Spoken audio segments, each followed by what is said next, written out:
빌립보서 3장 12절에서 15절까지 16절까지 말씀입니다.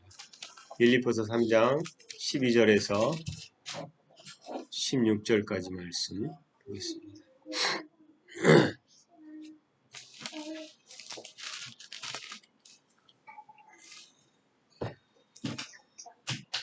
빌립보서 3장 12절에서 16절 말씀,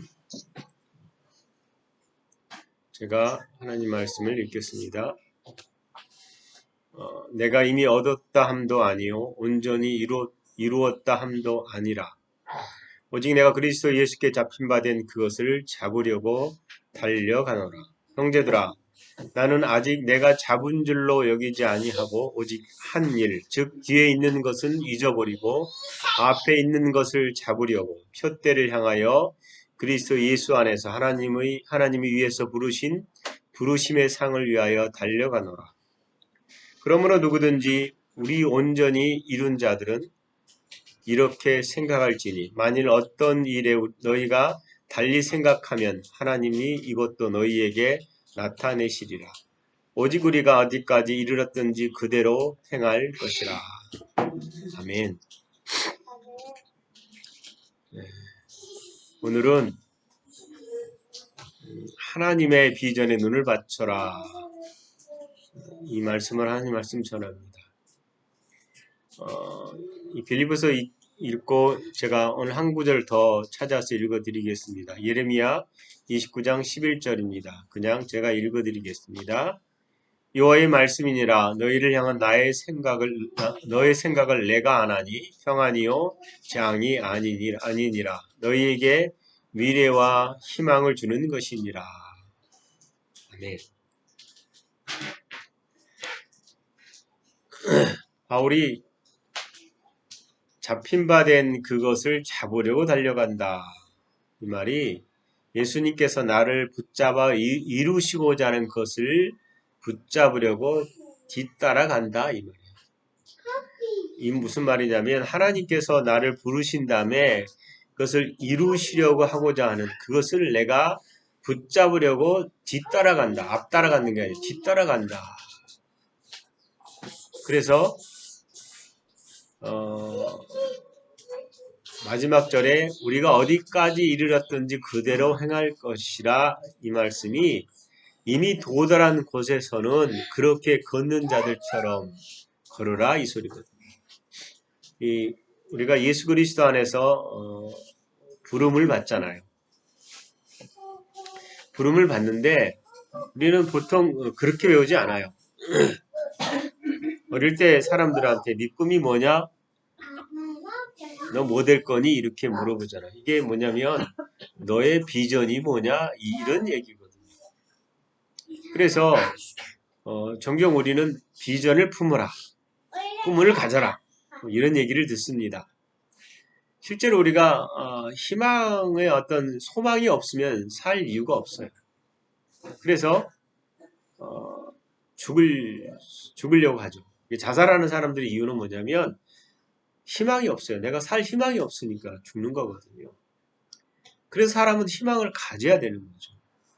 어느 동영상인가 어디 보니까 그런 얘기 나와 있던데, 길을 가는데 가게에서 도넛을 사려는 노숙자가 있어요. 이렇게를 보여서 동전을 모아서 하는데 모자라는 거죠. 그래서 지나가던 그 사람이 그 노숙자에게 은정을 베풀어서 돈을 더해서 먹을 걸 사서 줬어요. 그리고는 죽은 것만이 아니라 그 자리에 앉혀서 같이 가게에서 저 얘기를 나눴어요.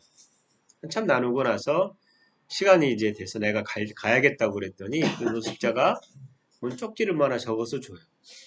그래서 이제 급하게 일 마치러 갔다가 그걸 펴봤더니 뭐라고 돼 있냐면, 오늘 내가 이걸 먹고 죽으려고 했다. 이게 마지막 자기 음식이다 생각했었는데 당신이 나에게 희망을 줬다. 그래서 그런 메시지들. 사람은 소망이 없으면 소망이 없으면 결국은 죽을 수밖에 없어요. 그래서 우리는 비전을 품어야 되는 것은 사실입니다. 꿈을 갖는 건 사실이죠. 그런데 우리가 문제는 뭐냐면 이런 비전과 꿈을 갖는 데 있어서 일반 사람들이 말하는 것과 교회가 성경이 말하는 것에 대한 비전의 방식이 좀 이제 바뀔 필요가 있다는 거예요. 많은 교회는 이 비전을 가르칩니다. 요셉이 꿈을 꾸지 않았느냐? 요셉의 비전을 가져라. 갈렙이 여러분 이 산지를 달라고 그랬잖아요. 그러니까 갈렙처럼 그렇게 비전을 품고 산지를 향해 나아가라. 그를 뜻합니다. 근데 저는 그리스도 안에서 복음을 알기 시작하면서 이것이 옳은 얘기인가라는 생각을 해봤어요. 히브리서의 믿음의 선진들의 삶을 얘기 나옵니다. 그래서 믿음의 삶을 사는 것은 굉장히 중요하죠. 그런데 비전을 품고 그것을 이루려고 성취하려고 하는 삶과는 좀 별개인 것 같아요.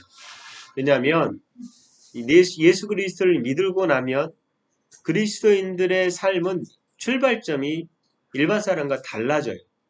그래서 일반 사람들이 비전을 품는다라고 말할 때는 출발이 누구예요? 내가 무언가를 이루려고 하는 내 중심에서 시작돼요. 그런데 계획을 세우고 그 열중하는 삶을 살거든요. 그런데 그런 삶을 살수록 뭐가 생겨요? 수고하고 무거운 짐이 우리 가운데 있어요. 성취를 해도 성취가 된 게 아니에요. 생각해 보십시오. YS는 대통령이 꿈이었어요. 그죠? 근데 대통령 다음에 왜 대통령이 돼야 될 꿈이 없었어요? 대통령이 되는 게 꿈이었어요. 무슨 말이냐면 높은 자리에 가나 내가 뭔가를 이루고자 한다고 해서 이루어졌다고 해서 그것이 영원한 것이냐라고 말할 때 그것이 아니라면 그 출발점에 대한 생각이 그리스도인들의 중심이 바뀌어야 된다라는 거예요. 그리스도 안에서 그리스도의 중심의 삶이 우리의 본질이 된 거죠. 그래서 바울이 내가 상을 받아서 계속 쫓아간다라고 얘기하거든요. 내가 만든 부르심이 아니라 그분의 부르심을 따라서 우리의 삶이 응답되어지는 거예요.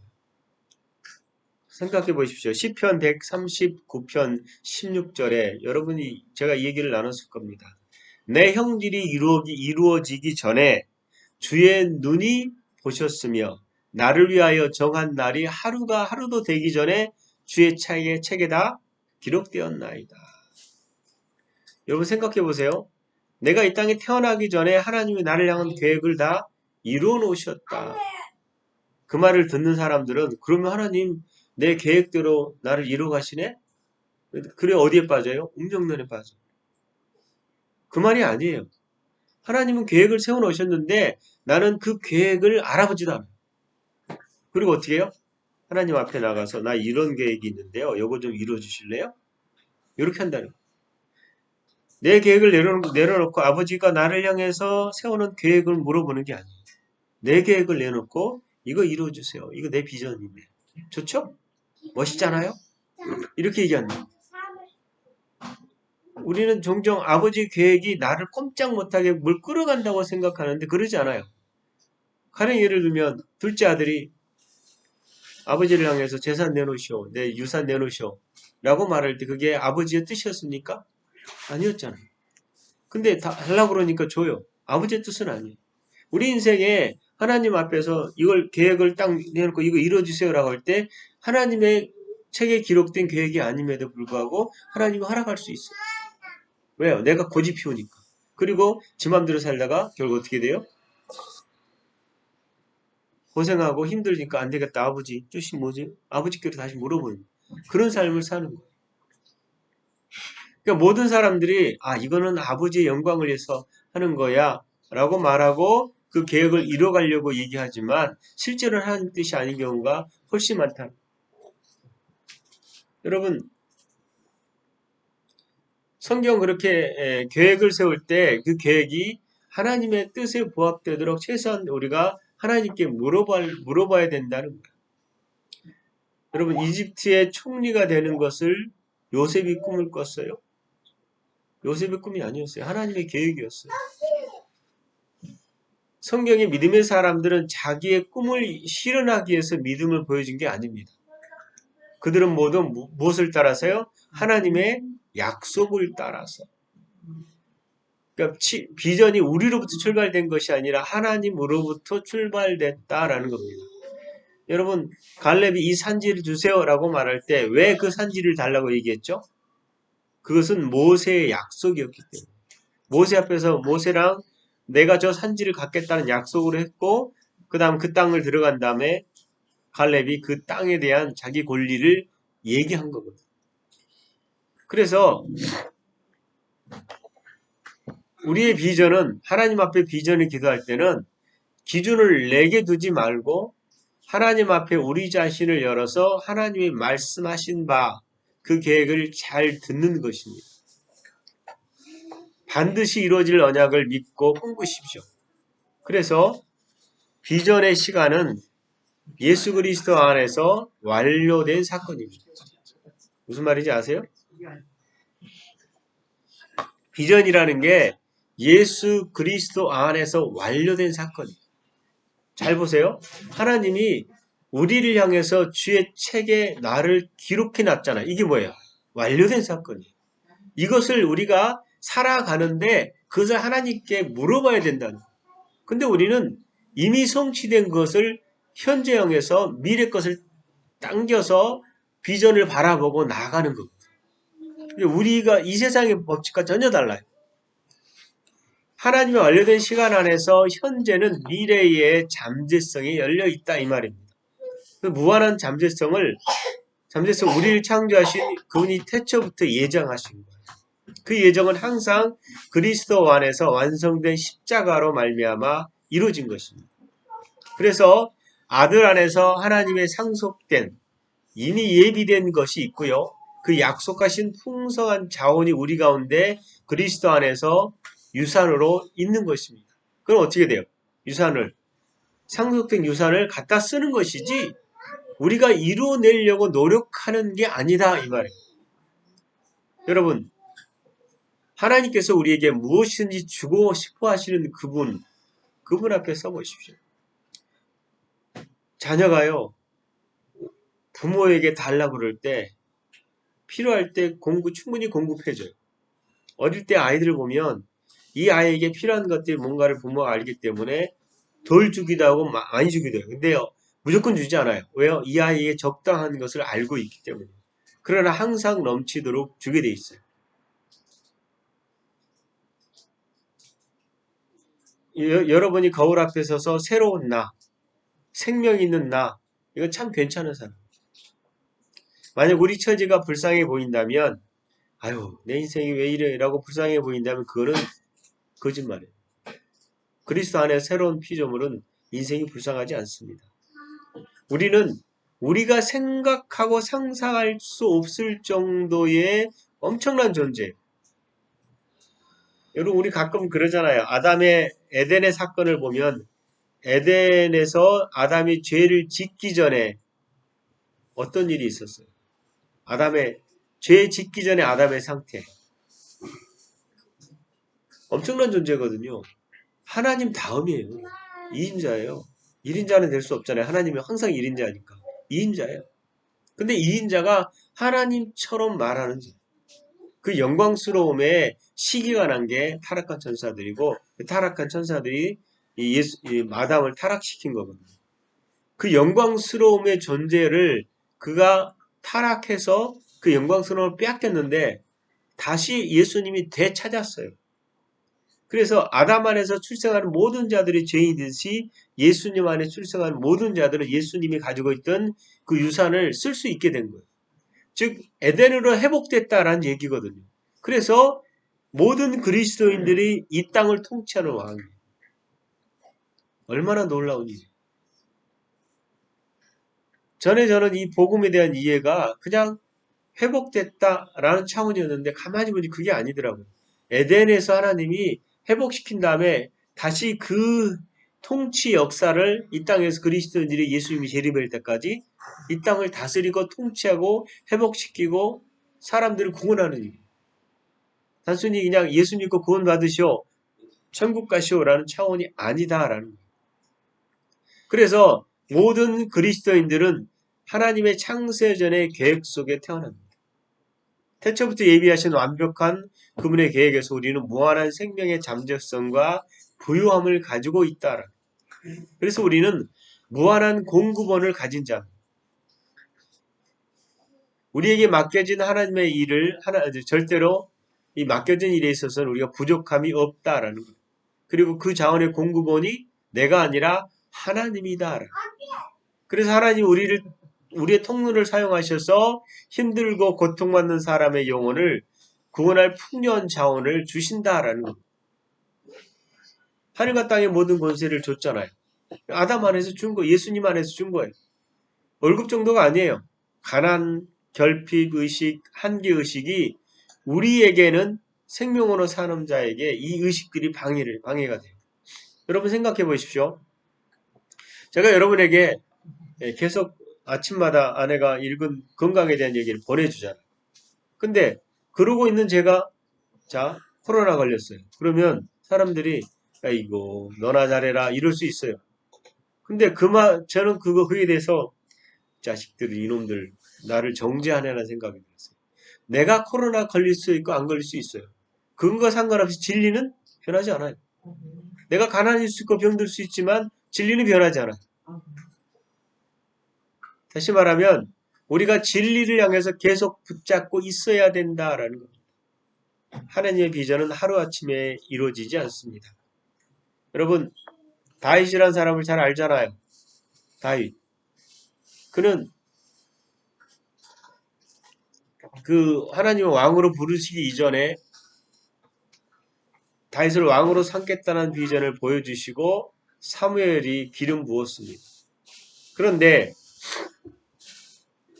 이렇게 딱 사무엘이 보기에 형제들 다 불러놨고 다윗 형제를 불러놓고 얘인가? 기름 부으려고 하는 얘 아닌데? 얘도 아닌데? 결국 아무도 없는데 있대요. 누구냐? 밖에 있는 양치기를 불렀어요. 다윗이죠. 그는 그냥 보기에는 왕국에 왕이 될 기준에 전혀 합당해 보이지 않아요. 그는 날마다 들판에서 물맷돌 던지고 쑥물 타고 사자랑 뒹굴어 사자를 찢어 죽인 사람이에요. 왕의 면모를 가졌다라고 말할 때 그러지 않았다라는 거예요. 그리고 다윗 또한 스스로 한 나라의 왕으로 여기는 게 어색했어요. 그런데 어느 날 하나님께서 비전을 이루는 일을 조금씩 준비하세요. 그 다음에 물맷돌로 골리앗을 싸워서 이겼어요. 하나님의 전쟁의 중요한 원리가 이 다윗과의 싸움에서 우리가 볼 수 있잖아요.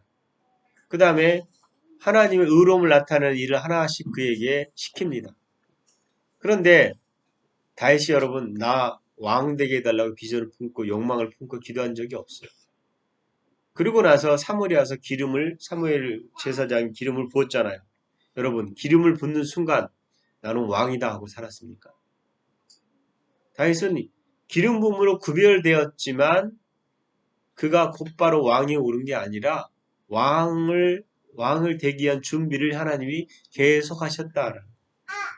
여러분 우리에게 하나님이 소원을 두시고 그 소원이 점점점 구체화돼 가지만 그렇다고 해서 하루아침에 이루어지는 게 아니에요. 우리가 예수 그리스도 안에 거듭났지만 거듭난 자로서 우리가 어떤 위치에 있다라는 걸 알았다고 해서 그 위치의 삶을 사느냐? 절대 그러지 않아요. 무슨 말이냐면 우리가 그 위치의 삶을 살기 위한 그리스도의 장성한 분량으로 자라기 위한 믿음의 싸움들이 있어야 된다라는 거.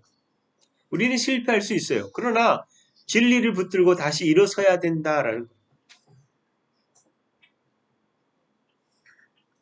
하나님의 적합한 방식에 따라서 하나님의 일을 이렇게 이뤄가는 걸 볼 수 있어요. 제가 다시 얘기하지만 아내가 요한계시록 책을 쓸 때에 그 책을 내가 요한계시록을 쓰겠다라고 말한 적도 비전도 품은 적이 없어요. 2009년부터 혼자서 씨름하고 기도하고 말씀 보고 그런 가운데 어느 날 책이 씌워졌거든요. 근데 난 이 책을 쓸까라는 목표를 가진 적이 없는데 하나님이 여러 가지로 준비시키고 그 책이 탄생했어요. 여러분 그 책인 다음에 책이 딱 나왔을 때 어떻게 보면 그 책은요. 한국교회나 세계교회사에 없는 책이에요. 요한계시록이 다 풀렸거든요, 거의. 그 책이 나오자마자 사람들이 환호성을 지릅니까? 그렇지 않아요. 이 말도 안 되는 책이네, 이거. 평신도가 뭐 이런 걸 써? 이렇게 얘기하지. 그 책이 오라. 이거 기가 막히다. 라고 막 환호성 지르지 않아요. 무슨 말이냐면, 사람들의 하는 방식과 하나님 일하는 방식이 전혀 다르다. 그럼에도 불구하고 하나님이 그렇게 준비하는 걸 봤어요. 하나님이 이렇게 일하는구나. 저는 예전에는 그렇게 몰랐다가 지금은 그런 기도 계속해. 하나님, 여전히 내가 나이가 들어가지만 내 인생을 향한 하나님의 계획이 무엇입니까를 계속 물어봐요. 제가 아무것도 모를 때는 신학교 가서 졸업하고 좀 한다 개척해서 교회를 세우는 거야 라고 생각했었어요. 근데 그게 아니더라고요. 정말 중요한 거는 내가 목표를 가지고 뭘 이루는 것이 아니라 그분을 알아가는 것이고 복음을 알아가는 것이고 복음을 나누는 거예요. 그게 굉장히 중요하더라고요. 그래서 하나님은 우리에게 비전을 보여주실 때 항상 새 사람의 비전을 품은 우리 자신에 대해서 얘기해 줘요. 새 사람, 새로운 피조물에 대한 우리의 비전, 하나님이 나를 향한 비전. 그래서 이 비전은 새 사람이 사는 방식이에요. 그분의 성령께서 내주하신 새 사람은 군대 자체예요. 하나님께서 우리에게 오셔서 우리가 얼마나 존귀한 존재인가를 얘기해 주세요. 그 다음에 우리와 동행하시면서 구체적으로 비전을 이루기를 원하신다. 하나님이 너는 소중하다.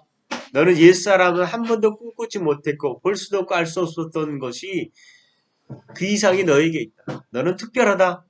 복되고 번영할 것이다. 너는 너그럽고 고귀한 사람이다. 열등감에 시달리지 말라. 너는 비전을 위해 다른 사람 같은 사람이 될 필요가 없다. 그러니까 누구처럼 누가 되게 해달라고 하지 말고 너에 대한 각각의 비전을 가지라. 비전이 내 안에서 이미 있다라고 말씀하세요. 여러분 두려워하지 마시고 의심하지 말라라. 여러분 많은 걸음을 내디디려고 노릴 필요가 없어요.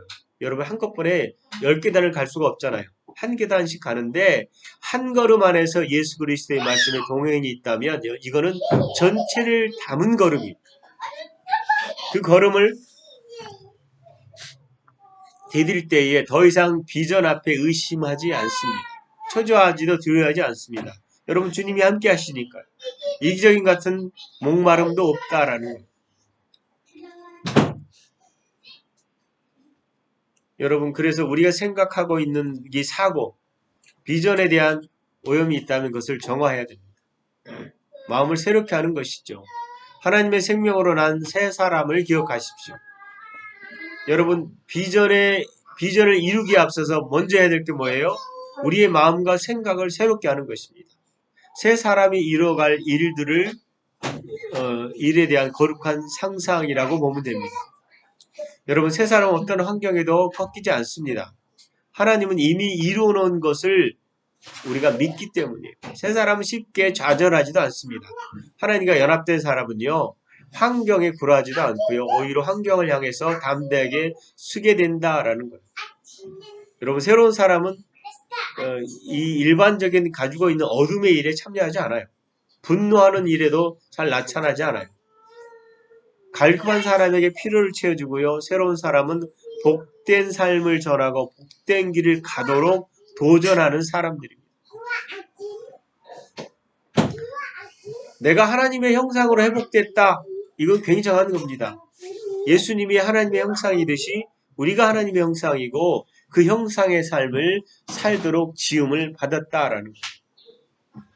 그래서 여러분 이 비전을 항상 꿈꾸십시오. 나는 하나님 나라의 의를 먼저 구하는 자다. 이 말을 종교적으로 이해하지 마십시오. 이미 내가 그 나라의 것을 이 땅에다 나타내는 자다라는 겁니다. 우리의 기업이 하나님 나라에 있고 그 기업을 따라서 이미 이루어진 것을 자꾸만 얘기할 때에 그것이 이루어지는 것을 우리가 볼 수 있게 되는 것입니다. 저는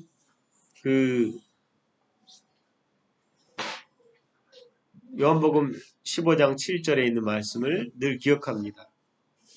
너희가 내 안에 있고 내 말이 너희 안에 거하면 무엇이든지 원하는 대로 구하라. 그리하면 이루리라. 이 보장의 말씀은요. 항상 기억하십시오. 아버지의 말씀이 우리 안에서 그 말씀의 비전을 이루어가는 방식은 결국 하나님 말씀밖에 없다라는 거예요. 성령 안에서 하여하시고요. 그분의 계획이 무엇인지를 날마다 말씀 안에서 바라보고 그 말씀을 선포할 때마다 그 말씀이 우리의 비전을 이루어간다라는 사실을 잊지 마십시오. 하나님은 이미 여러분을 향해서 창세전에 계획한 그 계획들을 하나님 앞에 계속 물어보십시오. 찾고 구하고 두드리고 그러면서 아버지 앞에 섰을 때에 성령께서 우리 삶을 끌어가실 것입니다. 성령 안에서 하나님의 생명이 여러분의 뜻을 이루어갈 수 있도록 날마다 그렇게 고백하는 삶이 있기를 예수 그리스도 이름으로 축원합니다. 아멘. 기도하겠습니다. 하나님, 우리를 향해서 부르신 아버지의 부르심에 감사를 드립니다. 우리를 그리스도 안에서 부족함 없게 하시고 머리된 그리스도 안에서 그리스도의 지혜를 따라서 하늘과 땅의 권세를 가지고 이 땅에서 왕처럼 살아가게 하신 것을 감사합니다. 우리가 하나님의 형상으로 회복되어서 하나님처럼 말하고 하나님처럼 생각할 수 있게 하신 것도 감사를 드립니다. 그리스도 안에 연합된 우리가 아버지께서 우리 안에 있는 것을 우리가 알고 우리가 아버지 안에 있는 것을 알고 그 연합됨으로 말미암아 이 땅에 사는 동안 두려움 없이 담대하게 살아가게 하시옵소서. 더 많은 진리를 우리에게 계시하시고 그 계시를 따라서 이 땅에서 담대하게 하나님의 영광을 선포하는 자로 서게 하시옵소서. 우리 비전이 그리스도 안에 있음을 감사합니다. 그 비전을 이루실 성령 하나님께도 감사를 드립니다. 온전한 것으로 서게 하시옵소서. 감사합니다. 예수님 이름으로 기도합니다. 아멘.